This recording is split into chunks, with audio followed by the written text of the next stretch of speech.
कहीं ना कहीं एक बड़ी बात होगी एक आम इंसान के लिए। क्या एक आम इंसान भी करोड़पति बन सकता है क्या?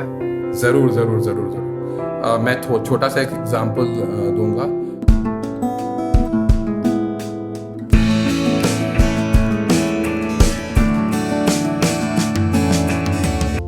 हेलो एवरीवन, कैसे हैं आप सब? मैं प्रवीण, द माही टॉक्स के चौथे एपिसोड में आप सबका स्वागत है। आज हमारे साथ हैं दिव्यांशु राय और आज हम लोग बात करेंगे फाइनेंशियल से जुड़ी बहुत सारे मुद्दों पे। तो बहुत बहुत स्वागत है सर आपका। थैंक यू हमारे एपिसोड में आने के लिए। सबसे पहले आप अपने बारे में बताएंगे कि आप क्या हैं और क्या करते हैं। Hello, good afternoon. मेरा नाम देवांशु रॉय हुआ और मैं रॉय इन्वेस्टमेंट सॉल्यूशंस के साथ जुड़ा हुआ हूँ। हम लोग का फर्म राइट फ्रॉम 1991 से है और राइट फ्रॉम 28 ईयर्स हम लोग फाइनेंशियली लिटरेसी पे काम कर रहे हैं। और अभी मैं एक दो साल से इस फर्म से जुड़ा हुआ हूँ और हम लोग एक्चुअली इन्वेस्टमेंट प्रोडक्ट्स में डील करते हैं, म्यूचुअल फंड्स को, फिक्स डिपॉजिट को, कॉर्पोरेट डिपॉजिट्स को, और इंश्योरेंस प्रोडक्ट्स में हम लोग डील करते हैं लाइफ इंश्योरेंस, हेल्थ इंश्योरेंस और टर्म इंश्योरेंस को। आपका मुद्दा तो समझ गए कि आप करते क्या हैं। मुझे जानना था कि आपका एजुकेशन वाला सेक्टर से इस सेक्टर में आना, ये सेक्टर को चूज करना, ये कैसे हुआ? मैंने अपने एजुकेशन सेक्टर को छोड़ा नहीं। एक्चुअली मैं अभी तोशिबा में सॉफ्टवेयर इंजीनियर में काम कर रहा हूँ एंड अपार्ट फ्रॉम दैट मेरे को लगा कि फाइनेंशियली लिटरेसी बहुत कम है। नॉट इवन पटना में ही मैं बात नहीं कर रहा हूँ, बट ऑल ओवर इंडिया। क्योंकि मैं बैंगलोर में देखा हूँ अच्छे engineer, they earn approximately salary of 2 lakhs, but उन लोगों को पता नहीं है, they don't know how to invest that money. पैसा ही पैसे को बनाता है, बट वो पैसा को कैसे बनाना है दे डोंट नो दैट। सो इसीलिए इसी मुहिम पे मैं चाह रहा था कि ये हम आगे बढ़ाएं और पूरे इंडिया को एडुकेट करें और कहाँ पे आप लोग को पैसा लगाना चाहिए, दैट इज मेन इम्पोर्टेंट। एक काम है हमारा पैसा कमाना, सेकेंडली पैसा को लगाना कहाँ चाहिए, that is very very important.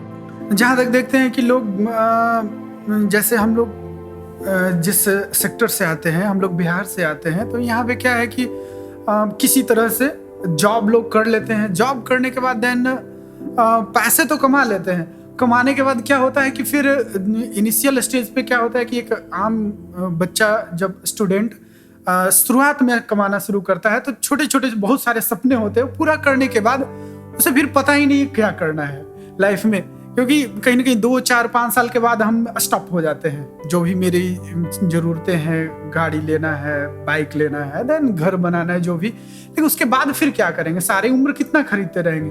तो वो सही जगह पे कहाँ पे लगाया जाए? तो आप सीधा अगर हम समझें तो वो आप प्लान आपके पास दिमाग में है कि वो सही जगह पे लगाए ताकि हम लोग को लॉन्ग टर्म बेनिफिट मिल सके। राइट। फाइनेंशियल गोल्स एक बहुत इंपॉर्टेंट चीज़ है। जब हम लोग इन्वेस्ट करते हैं, हमें गाड़ी लेना है, हमें घर लेना है, हमें अपने बच्चों के एजुकेशन के लिए इन्वेस्टमेंट्स करना है, ठीक है? तो फाइनेंशियल गोल्स को दिमाग में रखते हुए कितना वो रिस्क एपेटाइट, क्या उनका रिस्क है, कितना रिस्क लेने की क्षमता है, अकॉर्डिंगली हम लोग डिसाइड करते हैं किस फंड में पैसा लगाना है। क्या वो LIC उनके लिए सही है या फिर म्यूचुअल फंड सही है या उनके लिए FD सही है। ये आपने एक टॉपिक अभी बताया, ये म्यूचुअल फंड और LIC। तो LIC कहीं ना कहीं इंश्योरेंस सेक्टर में वो चला जाता है। ये म्यूचुअल फंड का क्या फंडा है, इसके बारे में थोड़ा सा बताएंगे? म्यूचुअल फंड्स में आइडियली 3 तरीके का फंड्स होता है। ब्रॉडली अगर हम लोग कैटेगराइज करें, सब कैटेगरी तो बहुत है, अगर हम लोग ब्रॉडली कैटेगराइज करें तो म्यूचुअल फंड्स आइडियली 3 तरीका होता है।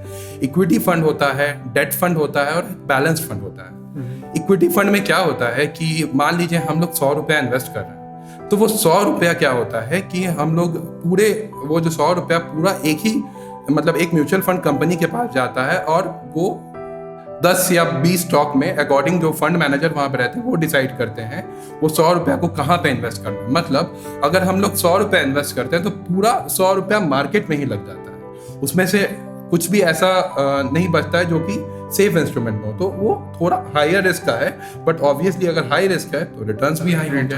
बट हाँ, जब गिरता है तो we need to wait and watch. हम लोग को मार्केट को टाइम नहीं करना है, वी विल वेट एंड थोड़ा बढ़ने का इंतजार करना है। और थोड़ा ये सब में जब भी हम लोग इन्वेस्टमेंट्स करते हैं तो थोड़ा लंबे इन्वेस्टमेंट्स करें, क्योंकि क्या होता है अगर आज डालते हैं तो तो माइट भी कल गिर जाए मार्केट, एंड ऐसा हो सकता है। बट ओवर द पीरियड जब हम लोग 5 साल या 7 साल की बात करते हैं तो सेंसेक्स और निफ्टी जनरली बहुत ऊपर ही जाता है आराम से। वो लोग मतलब अच्छे 10-12% के रिटर्न आराम से निकाल के देते हैं, जो कि एक इन्फ्लेशन बीटिंग रिटर्न है।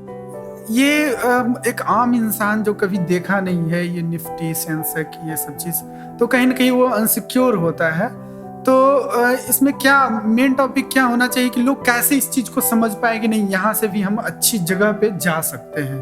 तो कुछ इसके बारे में बताएंगे कि वो क्या बेहतर है, ये आउटपुट कहाँ से देती है, या फिर ये इन्वेस्टमेंट किस तरह से करने के बाद कैसे उससे आउटपुट हम लोग कितने लॉन्ग टर्म में लगाएंगे तब जा करके उससे हमें अच्छा वो रिटर्न्स मिलेंगे। और कहीं ना कहीं ये खुद से वो कर सकता है या फिर कहीं ना कहीं एक सलाहकार की जरूरत होती है?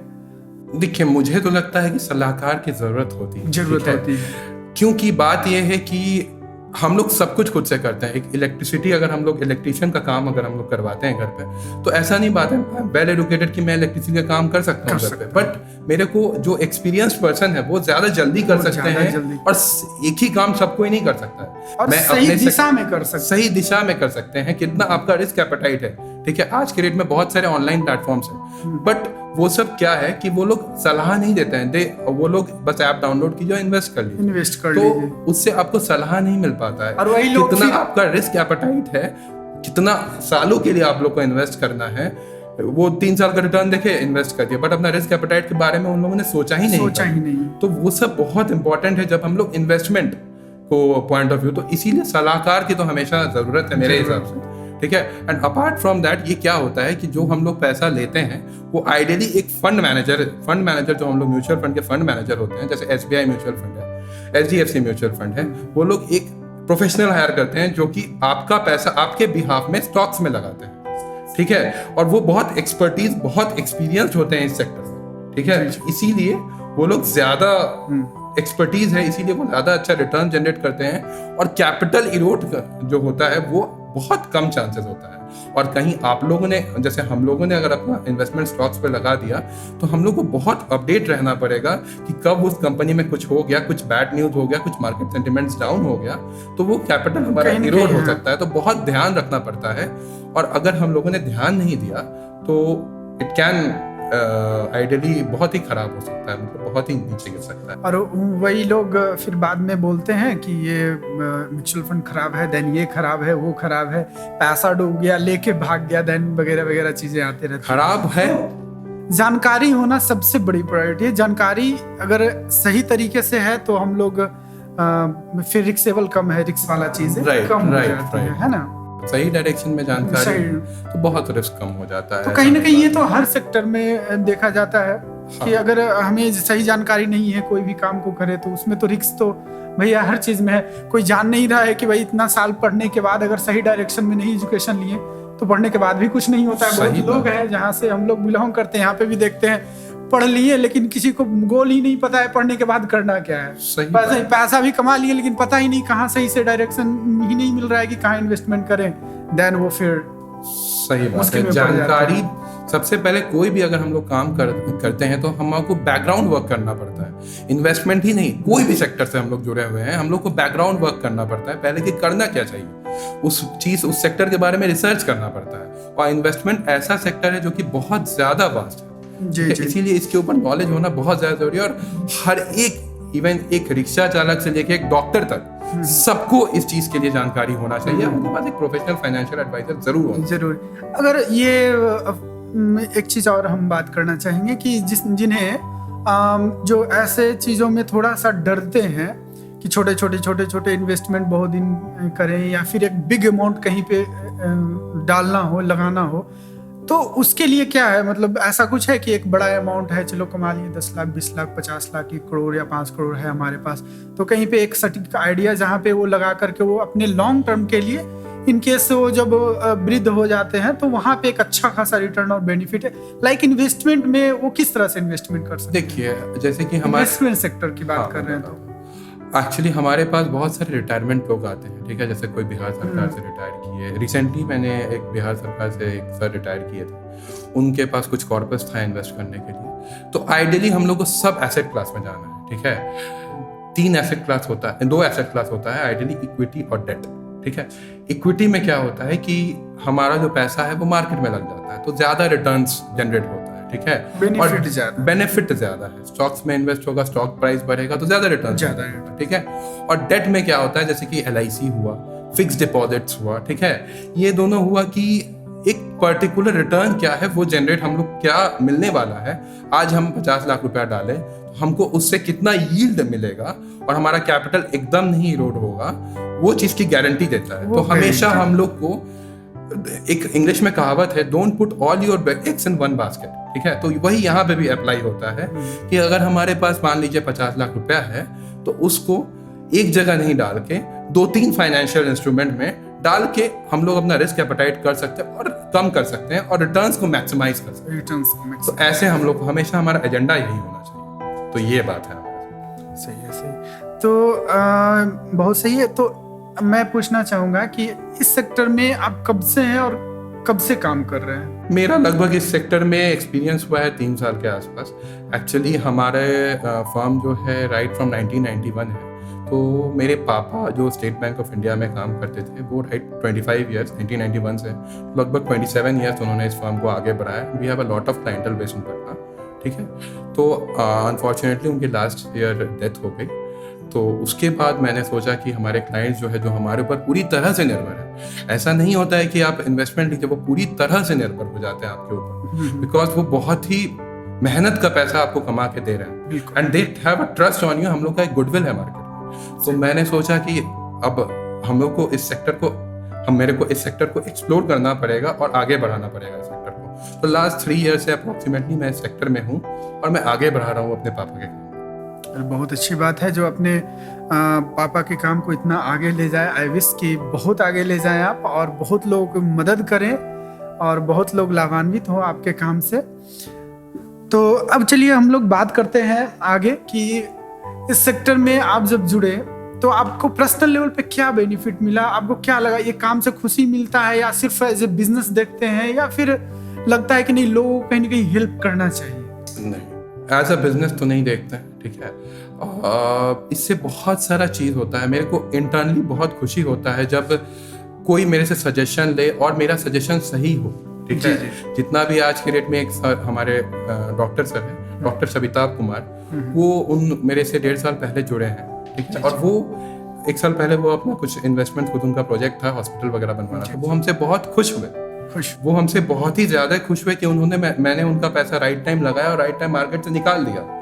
तो ये जो खुशी होता है, जो वो अपने सेक्टर में आगे बढ़ना चाहते हैं, वो हॉस्पिटल बनाना चाहते हैं अपने लिए, ठीक है, मतलब अपने फैमिली के लिए, अपना बिजनेस को आगे बढ़ाना चाहते हैं। अगर मेरा उससे कुछ भी हेल्प हो रहा है, या फिर किसी के, जैसे कोई बच्चा होता है, ठीक है, उसके लिए, उसके फाइनेंशियल एजुकेशन के लिए मैं एक LIC की पॉलिसी देता हूँ, ठीक है, तो वो बहुत ही खुशी होता है कि आज से राइट फ्रॉम डे 0 जब से वो पैदा लिया है, तब से उसके पेरेंट्स और मैं मिलके उसके एक एडुकेशन के लिए, जो वो बड़े होके ग्रेजुएशन करेगा, जो भी करेगा, उसके बाद पोस्ट ग्रेजुएशन करेगा, उसके लिए आज से उनके पेरेंट्स पाई जोड़ रहे हैं और मैं उसमें बहुत हेल्प कर रहा हूँ। तो ये बहुत ही ज़्यादा इम्पोर्टेंट है हमारे। कहीं ना कहीं एक सेल्फ रिस्पेक्ट और अंदर की खुशी, और अगर किन्हीं का कुछ बेनिफिट हो रहा है तो कहीं ना कहीं वो आत्म खुशी मिलती है, अंदर से खुशी मिलती है कि चलो मेरी वजह से किन्हीं की लाइफ सेटल्ड होती जा रही है और उनके बाल बच्चों की लाइफ हो रही है। तो कहीं ना कहीं एक वो क्या बोलते हैं, दुआ, एक दुआ भी मिलती है। सही। और हम लोग जहाँ से आते हैं यहाँ पे दुआ की बहुत ज़्यादा ज़रूरत होती है लोगों को। तो ये बहुत अच्छा काम कर रहे हैं आप। तो हम लोगों ने ये तो जान लिया कि इन्वेस्टमेंट करना चाहिए, एक सही सलाहकार की ज़रूरत सबको है और कहीं ना कहीं एक सही सलाहकार होना चाहिए, क्योंकि बाद में रिस्क नहीं हो ज़्यादा, कहीं ना कहीं सही जगह पे इन्वेस्टमेंट कर पाए और अच्छा रिटर्न्स पाए। बट हमें ये समझना है कि कितना करें, क्योंकि हर तरह के लोग हैं हम लोग के सेक्टर में। पूरे इंडिया में कोई लोग गरीब है, कोई थोड़े मिडिल क्लास के हैं, कोई थोड़े अच्छे हैं, कोई बहुत अच्छे लोग हैं। तो क्या क्या सेक्टर कैटेगराइज कुछ बता सकते हैं कि किस लेवल का लोग कहाँ तक कैसे इन्वेस्ट कर सकता है? देखिए, इन्वेस्टमेंट कोई भी कहीं पे कर सकता है, ये तो हमारा पर्सनल ओपिनियन है कि मेरा रिस्क एपेटाइट कितना है, ठीक है। बट जनरली क्या होता है कि जो 2 एसेट क्लास है, इक्विटी और डेट, तो हम लोग जो जनरल रूल फॉलो करते हैं वो रूल ऑफ 100 होता है। जैसे कि हमारा एज 25 साल है, ठीक है, फॉर एग्जांपल मैं बोल रहा हूँ, मेरा एज 25 साल है, ठीक है, तो मेरा जो 25% ऑफ मेरा पोर्टफोलियो जो रहेगा वो डेट इंस्ट्रूमेंट में रहेगा, मतलब फिक्स्ड इनकम, इससे इतना आएगा है, ठीक है, और बाकी 75% जो है वो हमको रखना पड़ेगा इक्विटी में, ताकि हमारा कैपिटल ग्रो करे, क्योंकि हमें उस पैसे की ज़रूरत अभी नहीं है, क्योंकि जो 25 साल का बंदा है वो अभी 50 साल 60 साल तक कमाएगा, तो इसीलिए लॉन्ग टर्म में वो पैसा बहुत बढ़ेगा। But keeping all the things balanced, हमको डेट पोर्टफोलियो भी ज़रूरी है, LIC की पॉलिसी भी ज़रूरत है, लाइफ इंश्योरेंस भी ज़रूरत है, क्योंकि हमारी फैमिली हो जाती है तो वो सब भी ज़रूरत है, तो सब कुछ को रख के। ये डेट पोर्टफोलियो में ये इसमें क्या क्या चीजें आ रही है, इसको थोड़ा सा डिफाइन कर दो। जैसे डेट पोर्टफोलियो में आया हमारा फिक्स डिपॉजिट हुआ, जो हमारे सबके फेवरेट है, मतलब हमें, बट आज के रेट में fix deposit I won't say कि वो एक इन्फ्लेशन बीटिंग प्रोडक्ट है, क्योंकि बैंक्स कोविड के बाद 5% का इंटरेस्ट रेट कर दिया है, और उसमें भी TDS हमारा कटता है ₹1.5 के आसपास, मतलब 30% टैक्स ला में, जो उनका 10 लाख से ऊपर इनकम है तो उनका लगभग ₹1.5 टैक्स कट जाता है, तो उनके पास बचा ₹3.5, ठीक है।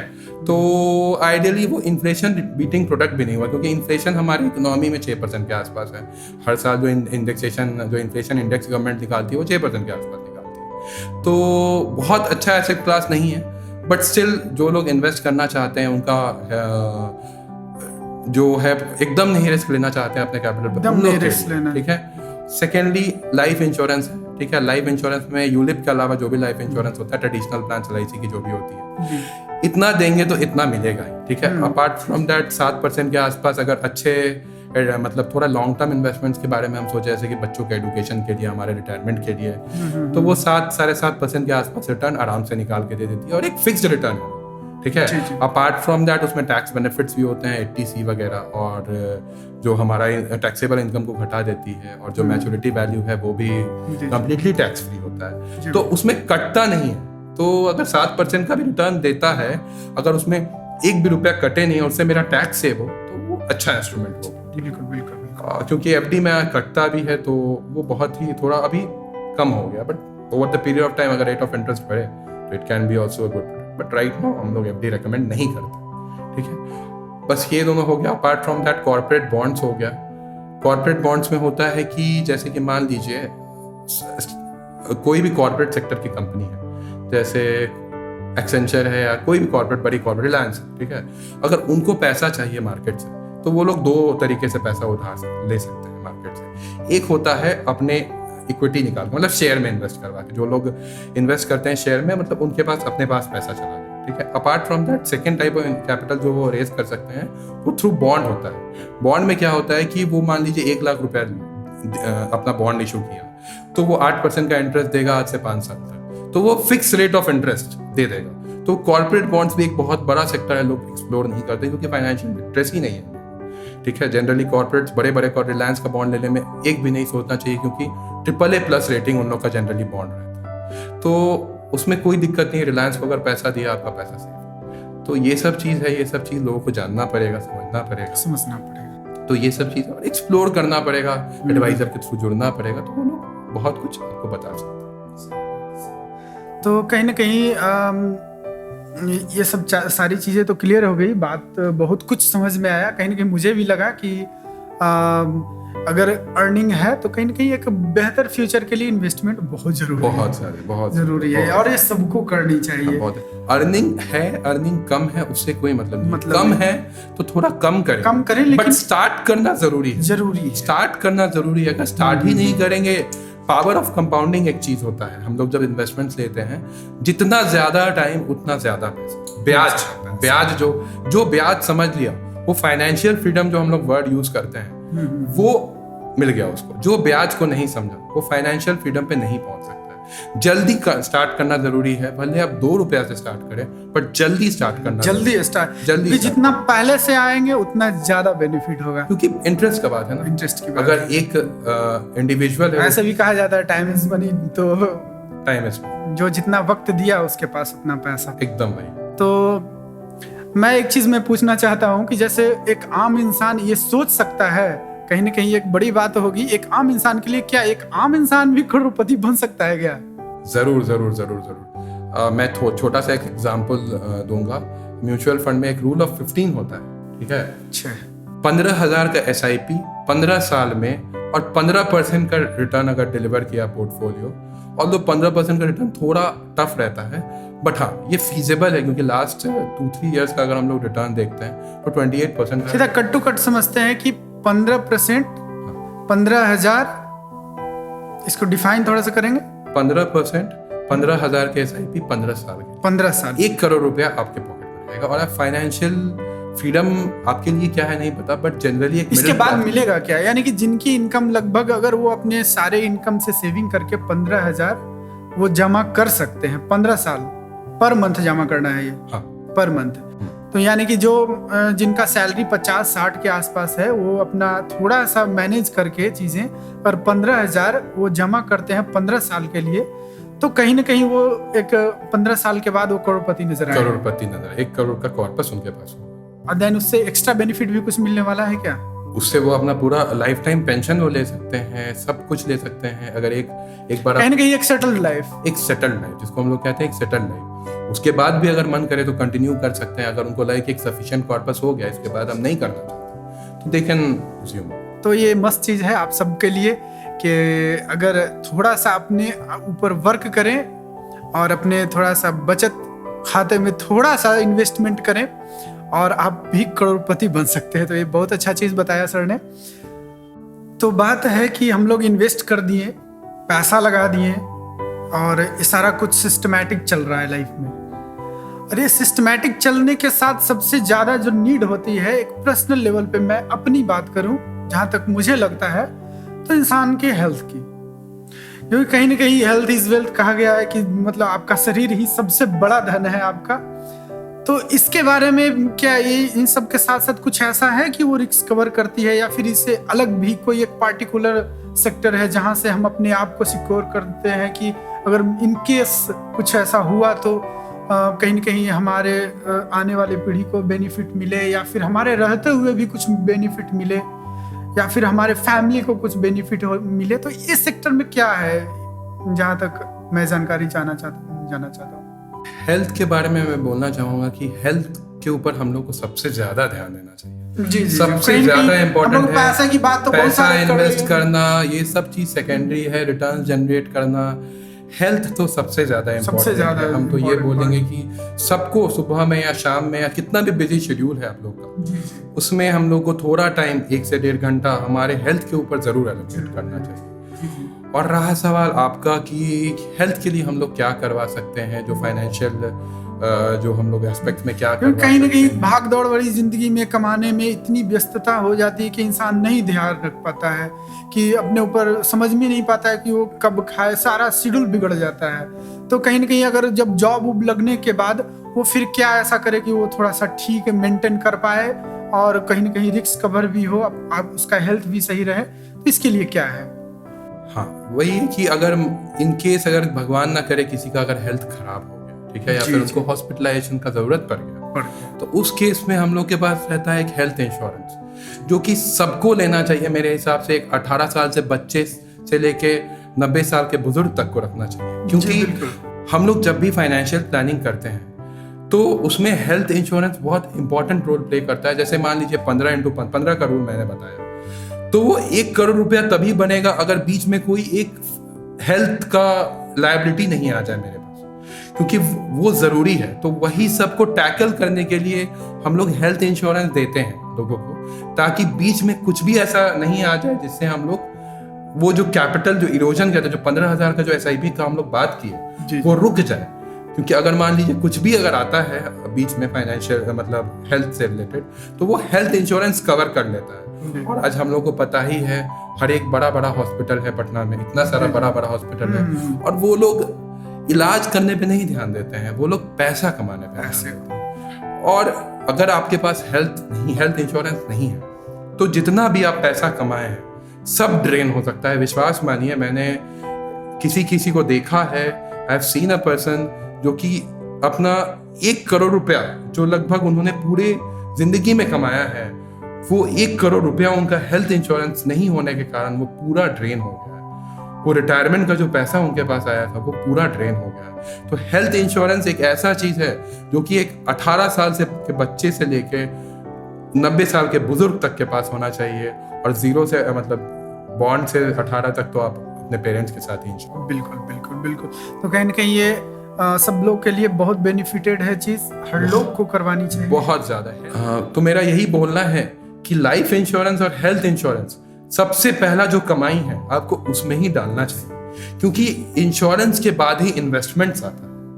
अगर हमारे पास हेल्थ इंश्योरेंस नहीं है, अगर कुछ हम अपना गाड़ी लेने का प्लान कर रहे हैं तो कल को एक मेडिकल इमरजेंसी आ सकता है और मेरा गाड़ी का प्लान स्टॉप हो सकता है। बिल्कुल बिल्कुल। ठीक है। और लाइफ इंश्योरेंस इसीलिए जरूरी है कि हमारे जाने के बाद हमारे फैमिली के पास एक, अगर ऐसा इन केस अगर कोई भी ऐसा कुछ हो गया कि हमारे मतलब टाइम से पहले कुछ भी हो गया हमें, तो लाइफ इंश्योरेंस बहुत बड़ा सपोर्ट देता है हमारे फैमिली को। जी बिल्कुल बिल्कुल। और कहीं ना कहीं देखा जाए तो हम लोग सब कुछ एक एंड पॉइंट पे यही आता है कि अपनी फैमिली के लिए, अपने लिए और अपने परिवार के लिए ही करते हैं। जो कुछ भी सपना, पढ़ाई लिखाई, कुछ भी इन्वेस्टमेंट हो या पढ़ाई लिखाई हो या कुछ भी, एवरीथिंग कहीं ना कहीं चला जाता है वहीं पे कि भाई अपने परिवार के लिए कर रहे हैं, खुद के लिए, खुद के जीवन व्यतीत करने के लिए। अगर वही सही नहीं है तो फिर सब बेकार है ना। लोग अगर 10 रुपया कमा रहा है, ठीक है, तो उसमें से ट्राई करता है लोग 5 रुपया बचाने का। वो किसके लिए बचा रहा है? किसके लिए? वही फैमिली, वही बच्चों के लिए बचा रहा है। और वही सही नहीं है तो फिर, तो इसीलिए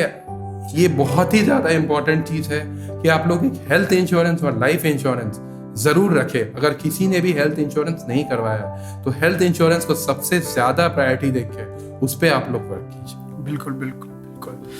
तो अगर हम समझें कि चलिए हेल्थ इंश्योरेंस और इन सब सारी चीज़ों को पार्ट बाय पार्ट हम लोग बहुत सारे चीज़ों पे बात किया, बहुत सारी चीज़ें हम लोग को समझ में आई, तो कहीं ना कहीं इन सब सारी चीज़ों के बाद एक चीज़ आती है, वो है गवर्नमेंट। ठीक है, अगर हम लोग कमा लेते हैं, बहुत सारा पैसा कमा लिए, चलो ठीक है, सब अपने अपने फील्ड में काम कर रहे हैं, तो गवर्नमेंट की तरफ से जो टैक्सेशन वाला चीज़ है वो इतना लोगों को परेशान करती है। तो मैं जानना चाहूँगा, क्योंकि आप फाइनेंशियल से चीज़ें, जुड़ी हुई चीज़ें कर रहे हैं, तो लोगों को जानकारी होनी चाहिए कि हमारा टैक्स कितना कहाँ जा रहा है, हम इतना सारा इंश्योरेंस करवा रहे हैं, इन्वेस्टमेंट कर रहे हैं, तो उससे कितना क्या टैक्स कट जाएगा, या फिर बहुत ज़्यादा लोगों को ये मन में टेंशन रहता है, ये हेजिटेशन रहता है कि कैसे करें कि थोड़ा सा सेफली ठीक रहे और कहीं ना कहीं मदद हो।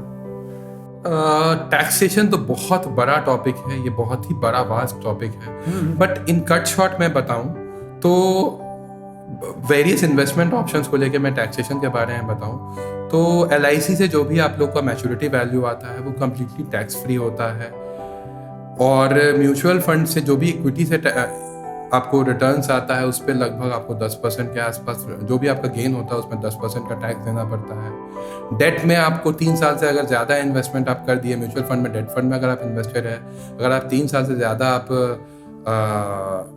इन्वेस्ट करके छोड़ दिए तो आपका इंडेक्सेशन बेनिफिट पे आपको 20% का टैक्स लगता है। और FD में नॉर्मल हमारा FD में वो जितना भी हम लोग का इंटरेस्ट जनरेट होता है उसमें वो हमारे टैक्स स्लैब में ऐड हो जाता है, और अकॉर्डिंगली हमारा जितना टैक्स बनता है उतना हम सरकार को चुकाते हैं जी। तो ये बहुत ही ब्रॉड टॉपिक पे मैंने बात किया।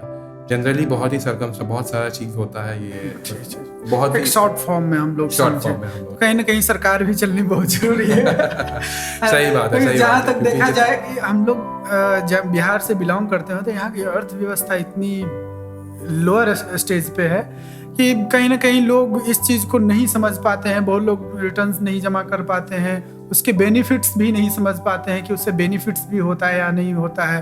लोग प्रदर्शन करने लगते हैं, बहुत सारी चीज़ें मार्केट में आने लगती है, तो कहीं ना कहीं इस चीज़ को समझना बहुत ज़्यादा ज़रूरी है। आई नो दैट कि ये बहुत बड़ी टॉपिक है, लेकिन धीरे धीरे लोगों को जानना ये बहुत ज़रूरी है, बहुत ही ज़्यादा ज़रूरी है। आपका इनकम क्या है, और सबको एक और चीज़ मैं कन्वे करना चाहता हूँ, सबको इनकम टैक्स रिटर्न भरना चाहिए। चाहे आप 10 रुपया भी कमाएं, चाहे आप 1 लाख रुपया कमाएं, चाहे आप 15 लाख रुपया कमाएं, आपका टैक्स नहीं भी कटा हुआ है तब भी आपको इनकम टैक्स रिटर्न जमा करना चाहिए। इससे क्या होता है कि आपका सिविल स्कोर इंप्रूव होता है, उससे अगर आप फ्यूचर में लोन लेना चाहेंगे तो उससे आपको बहुत सुविधा होगा लोन लेने के लिए, क्योंकि हर एक जगह, हर एक फाइनेंशियल इंस्ट्रूमेंट में, चाहे आपको लोन लेना है, चाहे आपको लाइफ इंश्योरेंस लेना है, आपका जो इनकम टैक्स रिटर्न लास्ट 3 साल का ITR वो हर एक जगह इंपॉर्टेंट डॉक्यूमेंट है, हर एक जगह आपसे मांगेगा। तो मेरा अपील रहेगा आप लोग सबसे कि आप लोग अपना इनकम टैक्स रिटर्न, चाहे आप टैक्सेबल इनकम में आते भी नहीं हो तब भी आप इनकम टैक्स रिटर्न फाइल कीजिए और फाइनेंशियल लिटरेसी को बढ़ाइए। मतलब आप खुद बढ़े, लोग भी बढ़े और हमारा राज्य और देश सब बढ़े। आपका मोटिव आई थिंक कुल मिलाकर के ही समझ में आ रहा है। सही बात है। अगर हम बढ़ेंगे, लोग बढ़ेंगे तो हमारा सरकार को ज्यादा टैक्स मिलेगा, टैक्स से विकास होगा, सब कुछ ये सर्कल है। हमारा पैसा हमारे पास ही रहता है। हम लोग राजनीतिक में नहीं जाएंगे बिकॉज वो एक अनदर थिंग है, ठीक है, क्योंकि राजनीतिक एक अनदर थिंग है और कैसे वो सरकार चलेगी और कैसे वो उनका काम है। हम लोग बस अपने फाइनेंशियल चीज़ों पे आज बहुत सारे बात किए और जहाँ तक कहा गया है कि बेस्ट प्लानिंग फर्स्ट स्टेप होता है सक्सेस का, तो एक बेहतर प्लानिंग ज़रूरी है। कुल मिलाकर मुझे यही समझ में आया कि इंसान को एक बेहतर प्लानिंग की बहुत ज़्यादा नीड है कि वो सही इन्वेस्टमेंट करे, फिर अपना लाइफ कहीं ना कहीं हम लोग अपनी लाइफ से चीज़ों को जुड़े जो भी चल रही है, इन्वेस्टमेंट, देन खुद के बारे में, देन सिक्योर करना, देन फिर उससे जितनी भी चीज़ें हो, तो ये सब सारा कुल मिला करके एक अच्छी लाइफ बनती है। सही बात है, सही बात है। हम लोग जितना जल्दी इन्वेस्ट करेंगे, जितना ज़्यादा इन्वेस्ट करेंगे, उतना ज़्यादा जल्दी हम लोग फाइनेंशियल फ्रीडम, जो हम लोग वर्ड यूज़ करते हैं, उसके करीब वहाँ तक पहुँच पाएंगे। Thank you, thanks a lot आप लोग के लिए। आप लोग का बहुत ही अच्छा मुहिम है कि आप लोग सबको फाइनेंशियली अवेयर कर रहे हैं और आप लोग का काम सराहनीय है, लिटरली सराहनीय है कि आप लोगों ने इतना ट्रबल लेके यहाँ पे आए और हमारे देश के लिए, हमारे बिहार के लिए सबको अवेयर करने के लिए आए कि फाइनेंशियल लिटरेसी कितना इंपॉर्टेंट है, लोगों को पैसा कहाँ पे इन्वेस्ट करना चाहिए वो जानना। और I wish you all the very best. आप लोग का चैनल ग्रो करे एंड आप इसी तरह आगे बढ़ते रहे और हमारे बिहार को भी आगे बढ़ाते रहे। जी दिव्यांशु जी, बहुत बहुत धन्यवाद। मुझे भी बहुत अच्छा लगा आपसे मिलकर के, बहुत खुशी हुई और बहुत सारी जानकारी भी हासिल हुई और आई थिंक आप लोग को भी बहुत सारी जानकारी हासिल हुई होगी। तो हम लोग आज थे दिव्यांशु राय के साथ, जो हैं फाइनेंशियल सेक्टर से, और बहुत सारे मुद्दों पे हम लोग चीज़ें डिस्कस किए। जो जिन्हें और समझना है वो हम लोग डायरेक्ट लिंक डाल देंगे, वहाँ से आप जुड़ करके डायरेक्ट इनसे मिल लीजिएगा। और तब तक के लिए हमारे साथ बने रहने के लिए बहुत बहुत धन्यवाद आप लोगों का, बहुत बहुत शुक्रिया।